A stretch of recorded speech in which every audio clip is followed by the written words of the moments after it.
¿Qué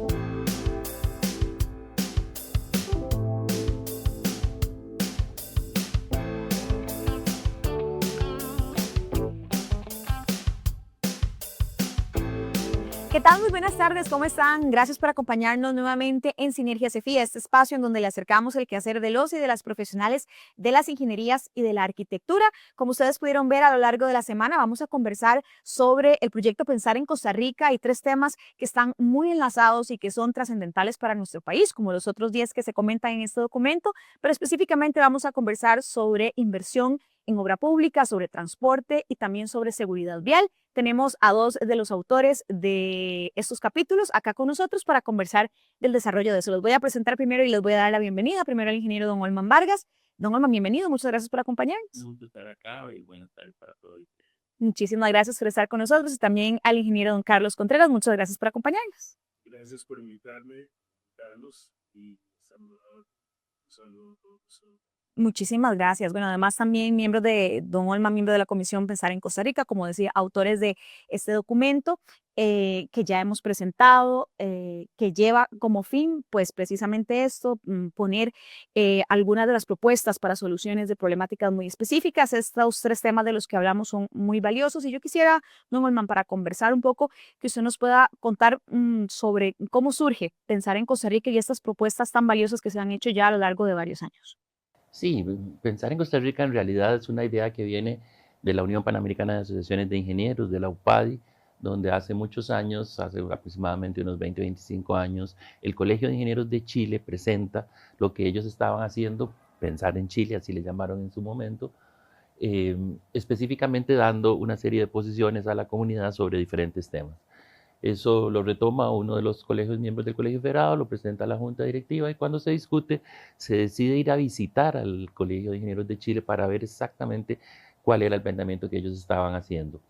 El Colegio Federado manda una delegación donde yo tuve la suerte de participar y nos dimos cuenta de que era un proyecto muy ambicioso, pero tal vez excedía un poco las posibilidades en el sentido de que ellos entraban a analizar diferentes temas de la realidad nacional. Hablaban de salud, hablaban de seguridad, hablaban de una serie de cosas y también de los temas relacionados a arquitectura e ingeniería. Particularmente nosotros discutimos acá posteriormente y se decidió hacer el planteamiento, pero con temas específicos, materia y competencia del Colegio Federado de Ingenieros y Arquitectos. De este 4% del PIB que es tan importante, del que se está hablando respecto de la inversión de obra pública y que si acaso llegamos al 1%, ¿esto qué debilidades ha dejado y cómo poder retomarlas en esta materia, don Olman? Sí, en el documento nosotros trabajamos una idea que nos parece primero básica, que es una idea conceptual y que a partir de ahí pues genera entonces las necesidades específicas que el país tiene. Esa idea es que en este momento prioritariamente el país tiene que trabajar 2 ejes que son fundamentales. El eje norte-sur que une las fronteras con Nicaragua y Panamá, Peñas Blancas, Paso Canoas, pero en el eje este-oeste que une los 2 puertos, Moín con Caldera. Sobre esos 2 ejes pasa prácticamente el 80% del desarrollo socioeconómico del país. Entonces, esos 2 ejes ya en este momento deberían estar al menos en 4 carriles, todos los ejes completos, ¿verdad? ¿Y qué es lo que tenemos? Una pedacera, un pedacito por aquí que sí, otro pedazo por allá que no, otro pedacito que se había empezado y que se paró, y en el otro eje exactamente lo mismo.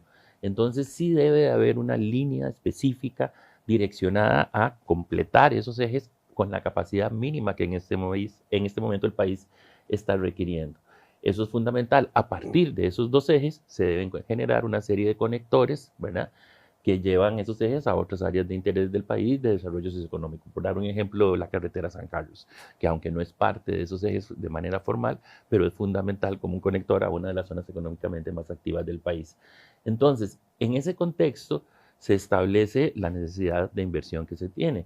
En el Plan Nacional de Transporte que se había generado en el año 2011, que es un plan que tenía una proyección hasta el 2035 y del cual prácticamente no se ha seguido por ninguno de los gobiernos y todas las propuestas que estaban ahí, la mayor parte siguen estando vigentes, fue cuando se estableció que en el desarrollo de esos 2 ejes y de esos conectores se necesitaba una inversión mínima de 4% del Producto Interno Bruto, del PIB, como se le conoce comúnmente.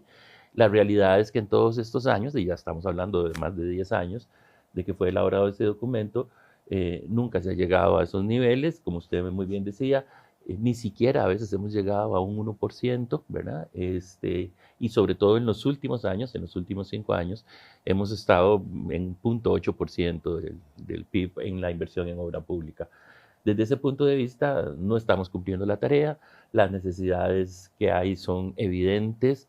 En este momento tuvimos la posibilidad en esta administración de llegar a invertir hasta 2.500 millones de dólares por muy diferentes razones, no es el tema aquí discutirlas, pero la inversión que se ha hecho es aproximadamente de un 10%, de unos 210 millones de dólares en 13 o 4 proyectos, la entrada a Cartago, terminar circunvalación, lo que se está haciendo en la ampliación de la Ruta 32, y ese 10% que se ha ejecutado, la gente lo agradece, y lo agradece bastante. Imagínense si se hubiera podido lograr el 100%, que era potencialmente lo que teníamos y a lo que necesariamente tenemos que direccionarnos. Hacemos nuestra primera pausa y regresamos para seguir conversando sobre infraestructura vial, transporte y seguridad. Pensar en Costa Rica. Es un documento técnico en donde se plantean una serie de realidades y recomendaciones sobre problemáticas nacionales. Desarrollo territorial y urbanismo. Entre 1975 y el 2014, el territorio urbanizado nacional se triplicó al pasar de 212 kilómetros cuadrados a 669 kilómetros cuadrados. Esto es resultado de un uso ineficiente del suelo, lo que ha significado un incremento de los costos de infraestructura y servicios públicos, así como la pérdida de tierras agrícolas. ¿Qué propone Pensar en Costa Rica? Financiamiento. Para potenciar el desarrollo urbano, se deben implementar las contribuciones especiales, mismas que podrían generar ingresos significativos al capturar el aumento del valor del suelo derivado de inversiones públicas, permitiendo apalancar la construcción de obra municipal o del propio gobierno central. Se estima que, con las contribuciones especiales, se puede recuperar entre un 30 y 60% del incremento del valor de las propiedades beneficiadas de inversiones públicas e infraestructura. Les invitamos a conocer el documento en www.cefia.br.cr y seguirnos en nuestras redes sociales. El Instituto IEXA es el instituto profesional de belleza con mayor trayectoria y respaldo de Costa Rica. Cuenta con cursos, talleres, seminarios y maestrías estructurados para formar profesionales altamente capacitados. ¿Quieres formar parte del mejor instituto de belleza del país? Llama en este momento al 2222-7675. 2222-7675.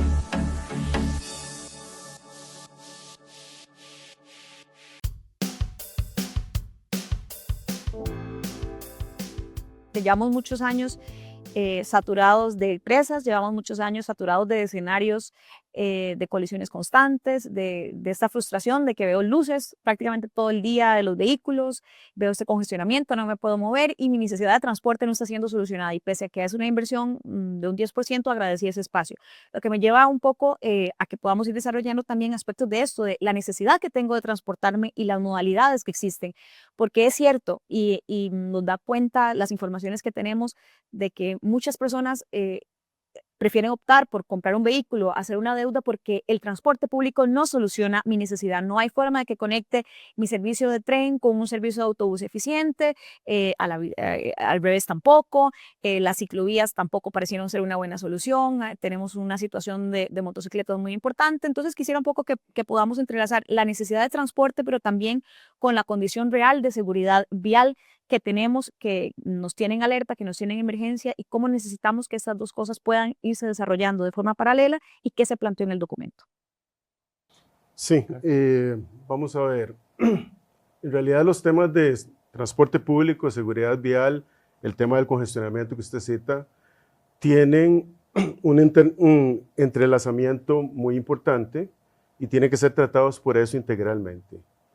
Vamos a ver, el congestionamiento que existe en el país en realidad es un problema que se ha venido incrementando, y principalmente después de la época de la pandemia ha habido una migración grande del transporte público hacia los vehículos particulares, lo cual ha aumentado el congestionamiento.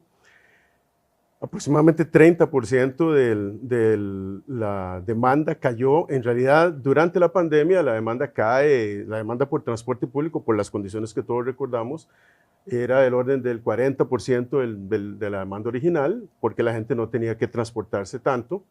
Al ir saliendo de la pandemia, continúa un fenómeno que no es que inicie en la pandemia, ya venía desde algunos años atrás, que era la pérdida de pasajeros en el transporte público. En realidad, si nos remontamos a inicios del siglo, un poco antes, era del orden del 75% de los viajes motorizados eran en transporte público y principalmente los motivos eran traslados al trabajo, generalmente, o a la educación, digamos, viajes por estudio, que llamamos nosotros. Posteriormente, entonces, ese porcentaje comienza a caer, llega al orden del 60% antes de la pandemia, durante la pandemia cae mucho más, y ahora después de la pandemia, ese porcentaje que cayó al transporte público es del 75% que tenía, cae hasta el orden de un 40% en general después de la pandemia. Pero además, el congestionamiento que se tiene empeora las condiciones para que usted pueda brindar un transporte público adecuado. Entonces, la migración hacia el transporte público es definitivamente, o sea, una retomada del transporte público y una migración importante de viajes privados a viajes públicos es fundamental, no solo para reducir el congestionamiento, sino para también potenciar la posibilidad de transporte por motivos diversos. Costa Rica tiene algunas características interesantes. Por ejemplo, una buena política de trabajo a distancia, de trabajo en la casa, es una política que no se ha llevado, digamos, de una manera adecuada. Entonces usted aún no explota bien la posibilidad de tener home working o trabajo en casa que de alguna manera baje la cantidad de viajes. Y con respecto al congestionamiento, es una cosa que después podemos ahondar un poquito más. Usted tiene en este momento, en este país, una falta inmensa de fiscalización en la carretera. O sea, que no puede ser que usted tenga del orden de 600 policías de tránsito en este momento, en donde la necesidad ya medida y según estándares internacionales debería ser alrededor del doble de eso, un poquito menos del doble. Y entonces los sistemas de monitoramiento, por ejemplo, de fiscalización electrónica son fundamentales para apoyar esta falta de fiscalización en la calle de la policía de tránsito. Pero ahí es un punto importante a trabajar. Otro punto importante a trabajar es volver a insistir sobre esto de tener sistemas de monitoreo que ayuden y sin duda alguna, un trabajo muy importante en la articulación del transporte público para que el transporte público se vuelva más atractivo de nuevo, o sea, se vuelva atractivo de nuevo y más atractivo aún para poder satisfacer las necesidades de viaje. Y en ese sentido, son muchas cosas, pero nada más voy a citar una más. En ese sentido, la articulación institucional es fundamental, ¿verdad? Mucho se ha hablado de los diversos consejos, ha habido inclusive un proyecto de ley que pretendía que los consejos desaparecieran, el Consejo de Transporte Público, el Consejo de Seguridad Vial, el Consejo Nacional de Vialidad, y no es por ahí la solución es la articulación y la verdadera puesta en práctica de políticas de corto, mediano y largo plazo. La situación del transporte es muy crítica y don Carlos describía algunos aspectos muy importantes. Yo recuerdo que hace más o menos como un mes hay un grupo de habitantes de Moravia cuyo servicio de transporte público como modalidad autobús ya no existe porque ya no había demanda, ¿verdad? Y eso tiene una implicación económica y social muy importante. Y aquí voy a retomar un aspecto de transporte con un ejemplo que tal vez a alguien le puede parecer, le puede sonar.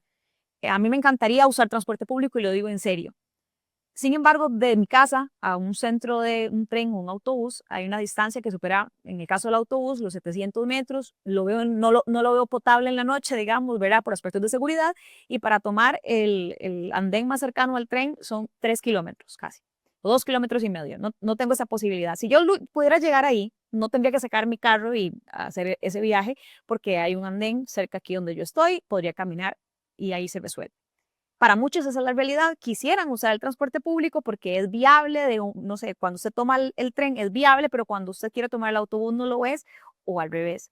Don Olman, ¿cómo articular todo eso para que cada vez pueda ser más viable para nosotros, los que especialmente estamos en la GAM, que creo que es la mayor saturación, en que esta articulación sea potable y que entonces yo pueda dejar el carro en mi casa y utilizarlo solamente el fin de semana, porque no tengo posibilidad de hacer eso porque es más barato venir en mi carro y es más seguro?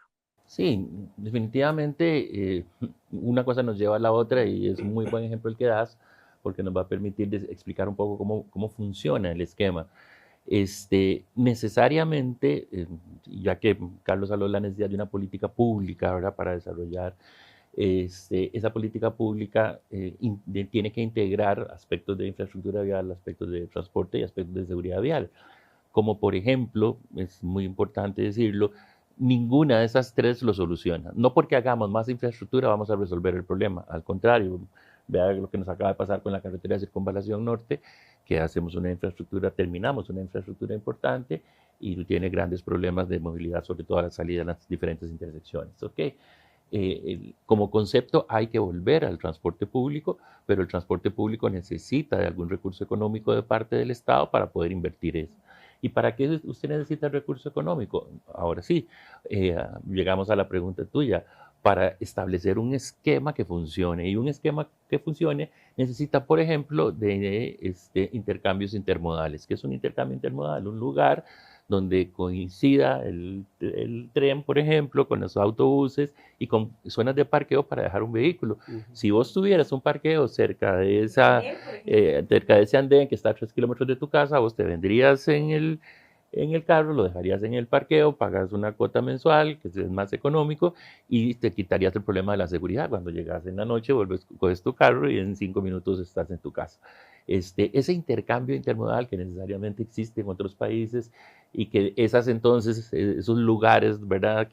Vos tenés ahí no solo el tren que pasa o el autobús que llega o el servicio de taxi o de Uber, sino también tenés comercio, tenés una actividad comercial que es importante. Entonces llegaste, te bajaste del tren y antes de coger el carro pasas al supermercadito y compras ahí un poco de abarrotes, lo que corresponda, y eso le da una dinámica social y además le da un financiamiento al proceso, ¿verdad? Nada de eso tenemos en este momento.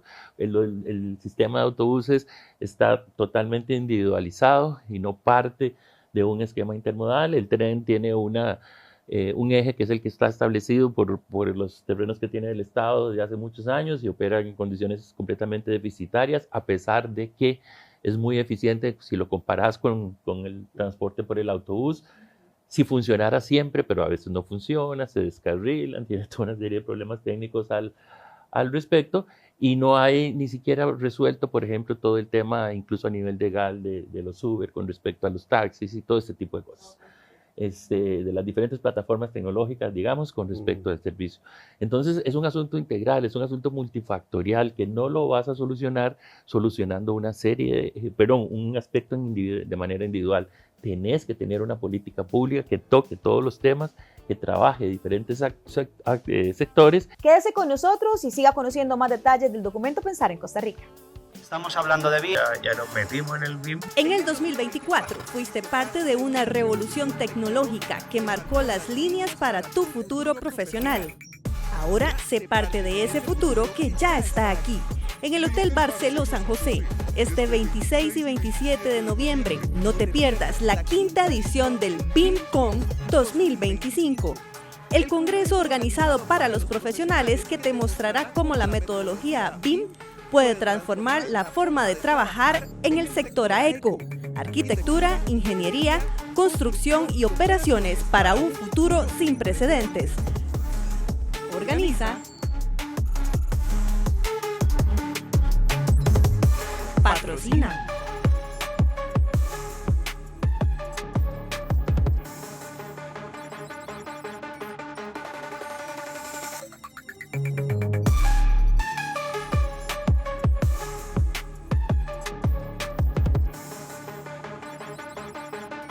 BIMCon 2025. Les invitamos a que nos acompañen en Sinergia Cefía, este espacio en donde le acercamos el quehacer de los y las profesionales de las ingenierías y de la arquitectura. Recuerde, Sinergia Cefía, su programa televisivo de las ingenierías, arquitectura, consultoría y construcción.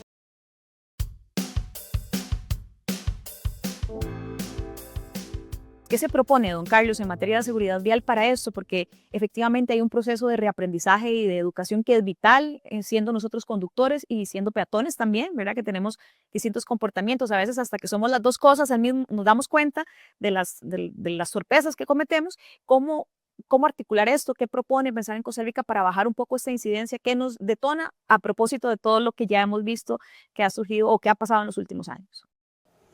Los usuarios más vulnerables, y ahí entran fundamentalmente ciclistas y peatones. Esa es como la primera capa de los usuarios más vulnerables. Y en una segunda capa se encuentran los motociclistas y después ya vehículos, digamos, más protegidos. Y esta segunda capa no es un fenómeno solo de Costa Rica, ha venido incrementándose muy fuertemente la mortalidad. En moto, ha pasado a la mortalidad en peatones, que era durante mucho tiempo fue la segunda mortalidad que se tenía después de la mortalidad de los accidentes de los vehículos particulares. Y en particular en Costa Rica, ese incremento ha sido muy, muy grande y mucho mayor en los últimos años. O sea, la cantidad de muertos en motocicleta ha sido muy impactante.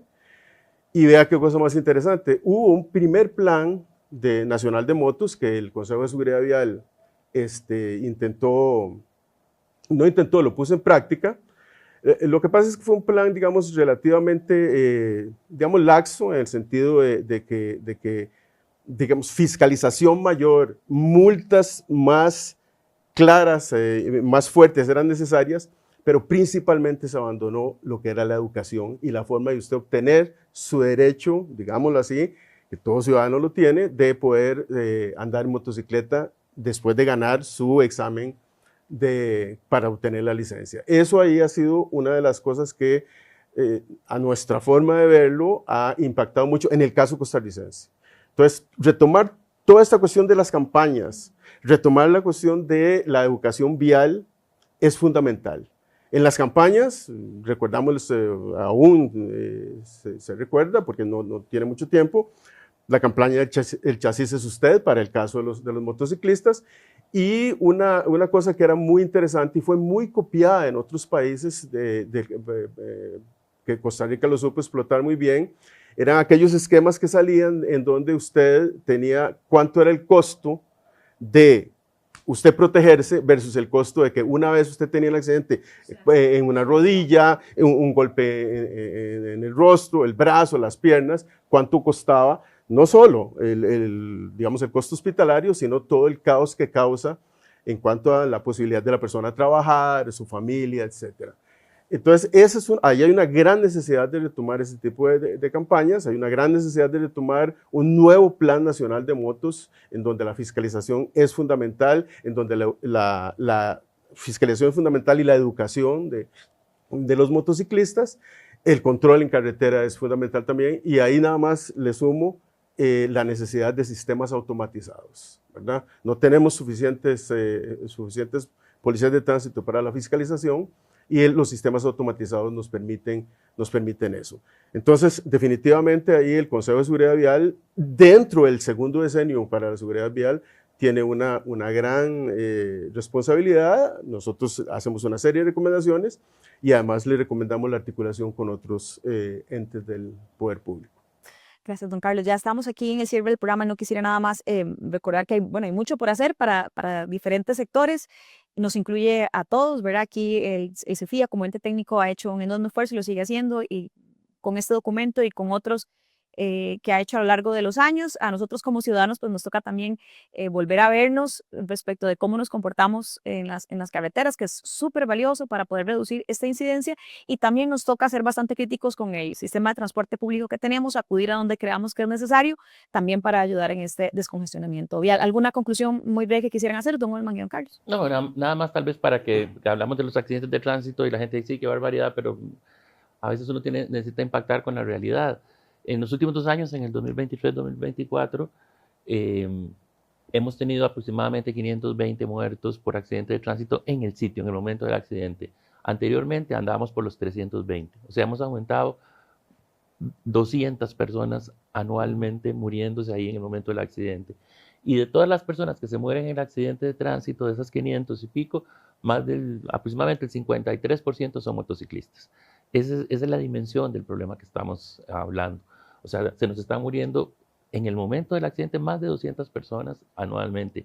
Y si le diéramos un seguimiento a los accidentados, o sea, 24, 48 horas después en el hospital, ese número subiría considerablemente. Entonces, es un problema muy grave que tiene una implicación de un costo social altísimo, de un costo económico altísimo para el país, que rompe completamente estructuras familiares, estructuras de trabajo, y en la realidad, en este momento, como país no estamos haciendo absolutamente nada. Bueno, eso es uno de los llamados de atención que tiene el documento y es uno de los llamados de atención que necesariamente tendrán que retomar las nuevas autoridades que vengan a partir del año entrante. Es una situación complicada que debe ser atendida de distintas formas. Sí, yo querría hacer la siguiente reflexión y es muy centrada en la tecnología.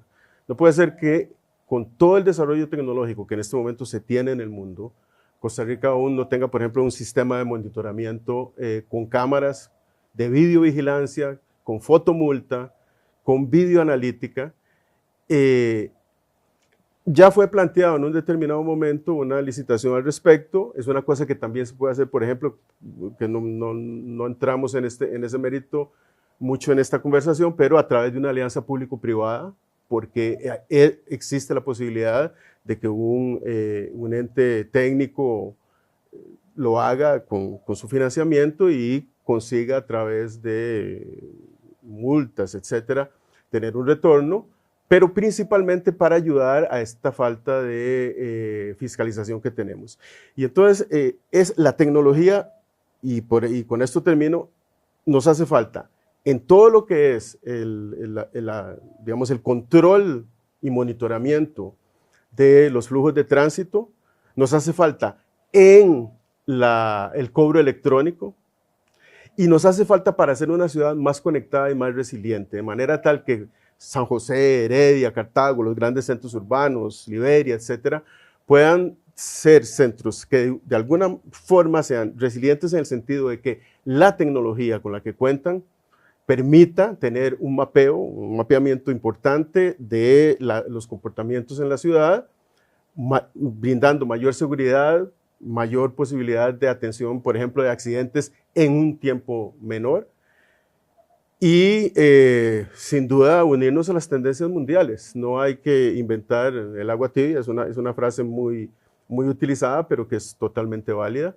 y eso es, además de todo lo que el colegio puede ayudar al gobierno en ese sentido, sin duda pasa por una articulación entre instituciones gubernamentales importante. Don Carlos, don Juan, muchísimas gracias por habernos acompañado y muchísimas gracias a ustedes también por habernos acompañado. En el código QR que encuentra aquí en pantalla puede descargar el documento Pensar en Costa Rica para que lo pueda leer, para que lo pueda compartir y lo pueda consultar. Que pasen una feliz tarde.